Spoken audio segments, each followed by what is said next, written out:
Hey everyone, welcome to my channel discover study with your political science mentor Preeti Bora. दोस्तों, आप सभी को पता है कि मैंने आपको पीजेंट मूवमेंट ऑलरेडी पार्ट 1 करा दिया है, जिसमें मैंने आपको ये बताया कि जो पेजेंट मूवमेंट होती है यानी कि किसान आंदोलन, इसको हम हिंदी में बोलते हैं। जो किसान आंदोलन के पीछे का रीज़न क्या होता है, ठीक है, वजह क्या होती है किसान आंदोलन के पीछे की, क्या वो सिचुएशन होती है जिससे आपका किसान आंदोलन होता है। इंडिगो रिवोल्ट कराया था मैंने, पाबना का आपको मूवमेंट कराई थी, उसके अलावा मैंने डेक्कन राइट्स वगैरह ये सब कराए थे। एंड आज हम उसके बाद जो और मूवमेंट्स है वो सब देखने वाले हैं, ठीक है। सो फर्स्ट ऑफ ऑल तो इस चैनल को सब्सक्राइब कर लीजिए, बिकॉज लेबर मूवमेंट हो गया, मिलिट्री एक्सरसाइजेस हो गई, ये सारी चीज़ें मैंने ऑलरेडी करा रखी है और ये सारे वो टॉपिक है जो आपको पसंद थे, आपने ही खुद डिमांड करे थे कि मैम ये वाले टॉपिक्स करा दो, तो ये लेक्चर्स आ रहे हैं, ठीक है। सो आप सब्सक्राइब कर लीजिए, वीडियो को लाइक कर दीजिए, बिकॉज लाइक करोगे, कमेंट करोगे, शेयर करोगे तभी आपको नई वीडियोस आएगी। कल इसलिए नहीं आई थी बिकॉज आपने ढंग से शेयर नहीं किया था, तो अब जब आप शेयर करोगे तभी आपको कंटेंट मिलेगा, ये मैं आपको बोल रही हूँ, राइट।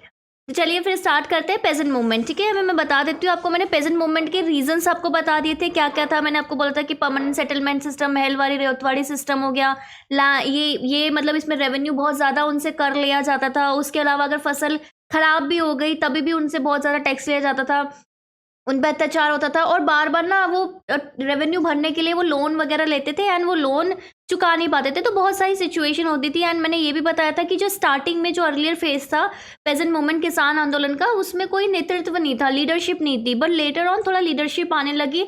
एंड जो पहला ऑर्गेनाइजेशन आया वो ब्रिटिश प्रोविंशियल किसान सभा एंड ऑल इंडिया किसान सभा, इस तरीके से हमने, सॉरी बिहार प्रोविंशियल किसान सभा था पहले, ठीक है, वो अब ये पढ़ा हमने, ठीक है। लखनऊ सेशन का किस तरीके से था, ये सारी चीज़ें पढ़ी, और इंडिगो रेबेलियन पढ़ लिया था लास्ट वीडियो में, जिसने नहीं पढ़ा है वो देख लेना वीडियो को।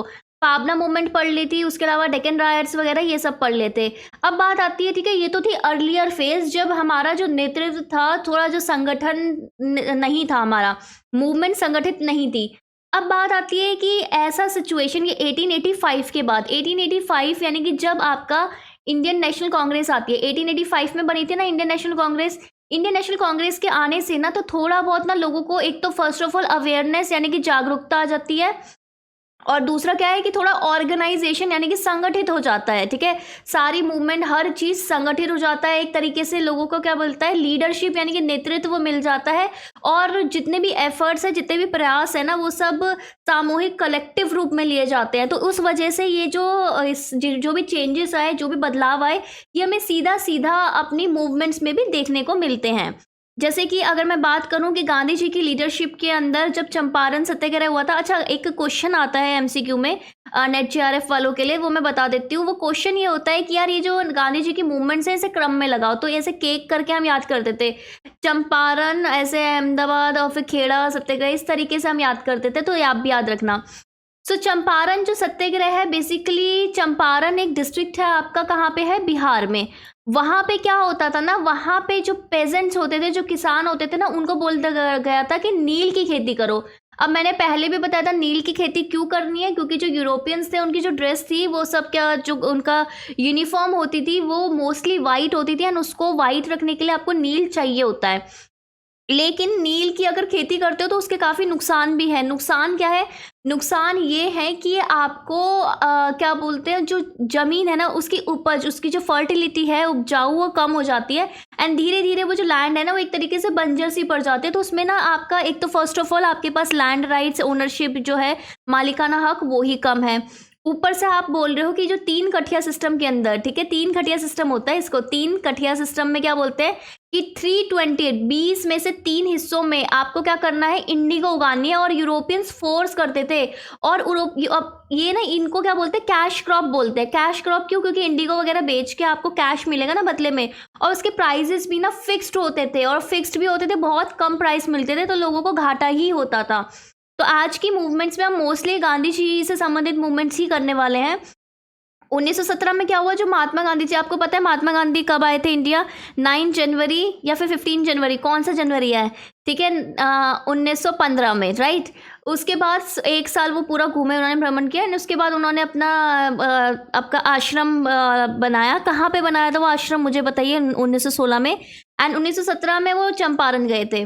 तो उन्होंने सोचा था कि यार ठीक है, इंक्वायरी करते हैं हम और देखते हैं कि पीजेंट्स की कंडीशन क्या है। अब जब वो गए तो इन्होंने बोला, तो लोगों को ना ऐसा लग गया, मतलब इनके ना ऑर्डर आ गए कि यार आप ना चुपचाप से डिस्ट्रिक्ट छोड़ के जाइए, आपका यहाँ पे कोई काम नहीं है।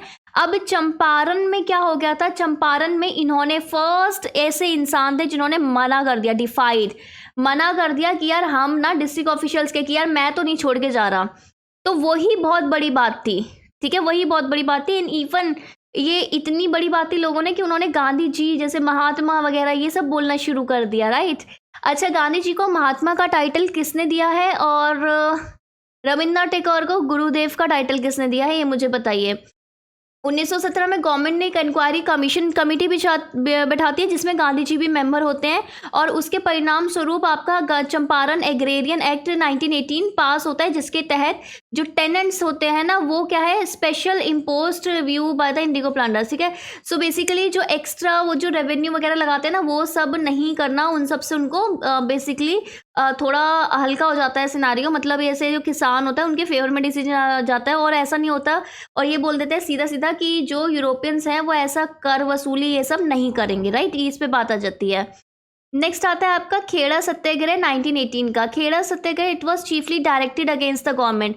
ये किसके अगेंस्ट होता है, ये फर्स्ट ऑफ ऑल गवर्नमेंट के अगेंस्ट होता है, ठीक है। अब इसमें क्या होता है, खेड़ा बेसिकली डिस्ट्रिक्ट है, कहाँ पे है, गुजरात में है, राइट। अब इसमें क्या होता है कि खेड़ा में आपको पता ही है कि गुजरात का थोड़ा एक ऐसा सेक्शन है जहाँ पे थोड़ा बहुत सूखा फेमाइन वगैरह ये सब पड़ जाता है। एंड जब ऐसी सिचुएशन होती है ना तभी भी जो गवर्नमेंट का उस समय सिस्टम था ना रेवेन्यू का, वो उनको कर माफ़ी नहीं मिलती थी, जिसके परिणाम स्वरूप क्या होता था कि लोगों को चाहे फसल मरे, चाहे उनको फ़ायदा हो, मुनाफा हो या ना हो, उनको रेवेन्यू देना ही पड़ता था, उनको रेमिशन नहीं मिल पाता था। रेमिशन मतलब होती है इनको छूट नहीं मिल पाता था राजस्व से। तो अब और गवर्नमेंट बोली थी कि हम पूरा पूरा कलेक्शन करेंगे। अब लोगों की क्रॉप तो फेल हो गई, अब उनको ना तो फ़ायदा हुआ है, वो कैसे रेवेन्यू दे। तो इसके परिणाम स्वरूप गांधी जी जाते हैं फिर से किसके साथ, सरदार वल्लभ भाई पटेल के साथ, और वो सपोर्ट करते हैं किसानों को और उनको एडवाइस करते हैं, सुझाव देते हैं कि यार आप ना ये रेवेन्यू की पेमेंट मत करो जब तक आपको इसमें मुआवजा मतलब भुगतान में छूट ना मिल जाए। और ये पूरा सत्याग्रह होता है और ये 1918 जून तक चलता है। गवर्नमेंट को जो पेजेंट्स हैं, जो किसान हैं, उनकी मांगे पूरी करनी होती है, राइट, इस वाले पर्टिकुलर सत्याग्रह में। सो इस तरीके का आपका नेचर होता है। नेक्स्ट आता है हमारा मोपला रेबेलियन, ठीक है। मोपला रेबेलियन कब का है, 1921 का। मोपला रेबेलियन, मोपला तो एक अलग ही कहानी है। मोपला की अगर मैं बात करूं, मोपलास कौन होते हैं, मुस्लिम टेनेंट्स होते हैं, ठीक है।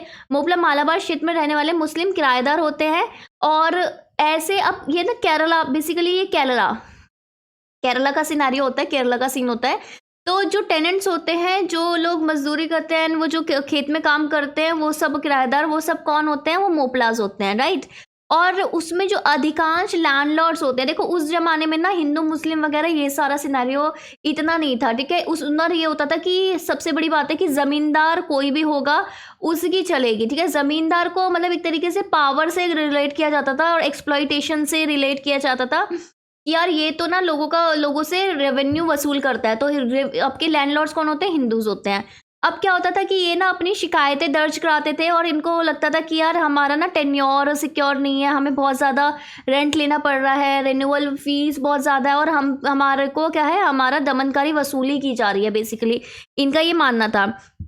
इसके चलते चलते दोनों में ना क्लैश होने लग गए, यानी कि दोनों मतलब आपस में ऐसा होता है कि बनने को दिक्कत हो गई थी। अब आपको एक और चीज़ पता है कि नॉन कॉपरेशन मूवमेंट एक चल रही थी, ठीक है, 1920 से आपका 22 तक, ठीक है, 1920 से 22 तक ये आपकी नॉन कॉपरेशन मूवमेंट चल रही थी। नॉन कॉपरेशन मूवमेंट के तहत साफ साफ बोला गया था कि हम कॉपरेट नहीं करेंगे, ठीक है, हम आपके साथ कॉपरेट वाला सिनेरियो नहीं करेंगे, किसके साथ, ब्रिटिशर्स के साथ। और इसमें आपका एक मोस्ट इंपॉर्टेंट क्वेश्चन था खिलाफत क्वेश्चन, क्योंकि आपको पता है कि इसमें खिलाफत क्वेश्चन और पूरा आईएनसी वगैरह सब कुछ इकट्ठे ही हो गए थे। अब मोपला मूवमेंट भी इसी मूवमेंट में मिल गई थी। आपके खिलाफत मूवमेंट की अगर मैं बात करूँ तो मोहम्मद अली, शौकत अली इसके से रिलेटेड है, याद रखना। तो क्या है कि मोपला वगैरह ये सब में मर्ज हो जाती है। गांधी जी, शौकत अली, मौलाना अब्दुल कलाम ये सब एड्रेस करते हैं इन मीटिंग्स को। अब एड्रेस करने के बाद इनको लगता है कि जो मैनी हिंदूज जो लैंडलॉर्ड्स थे, जो ज़मींदार थे, ज़मींदार बोल लो, मालिक बोल लो। अब इनको मोपलास कैसा देखना शुरू करते हैं कि ये वो सोचते हैं कि यार ये तो ब्रिटिश अथॉरिटीज़ को ही हेल्प कर रहे हैं, क्योंकि एक तरफ तो हम नॉन कॉपरेशन मूवमेंट कर रहे हैं ब्रिटिश अथॉरिटीज़ के अगेंस्ट, उनके विरुद्ध, और दूसरी तरफ ये जो ज़मींदार है, लैंडलॉर्ड्स को एक तरीके से ब्रिटिशर्स का एजेंट ही माना जाएगा ना, तो इस तरीके से देखते हैं। तो ये बोलते हैं कि एंटी गवर्नमेंट, कि अब हमें क्या करना है, एंटी गवर्नमेंट यानी गवर्नमेंट विरुद्ध और एंटी लैंडलॉर्ड मूवमेंट करेंगे। अब वो धीरे धीरे क्या होता है कि क्योंकि दो अलग अलग कम्युनिटीज रिलेटेड थी, तो वो एक तरीके से सांप्रदायिक यानी कि कम्युनल उसको कलर मिल जाता है।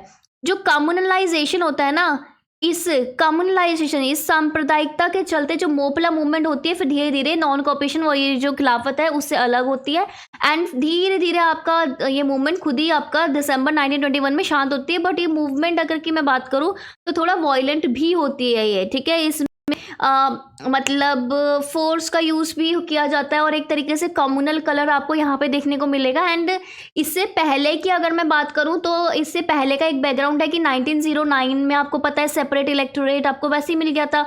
सेपरेट इलेक्टोरेट क्या होता है कि यार अगर अगर कोई एक, मैंने बोल दिया कि 2 सीट के लिए इलेक्शन होंगे अगर, और मैंने बोल दिया सेपरेट इलेक्टोरेट मैं मुस्लिम को दे रही हूँ, तो इसमें क्या होगा कि कैंडिडेट भी मुस्लिम खड़े होंगे एंड जो वोट करेंगे वो भी मुस्लिम होंगे, वो सीट भी मुस्लिम, तो इस तरीके से अलग से उस पर्टिकुलर सीट्स के लिए इलेक्शन होंगे, ठीक है। दैट इज आपका सेपरेट इलेक्टोरेट। तो ये 1909 को में मुस्लिम्स को मिल गया था, ठीक है।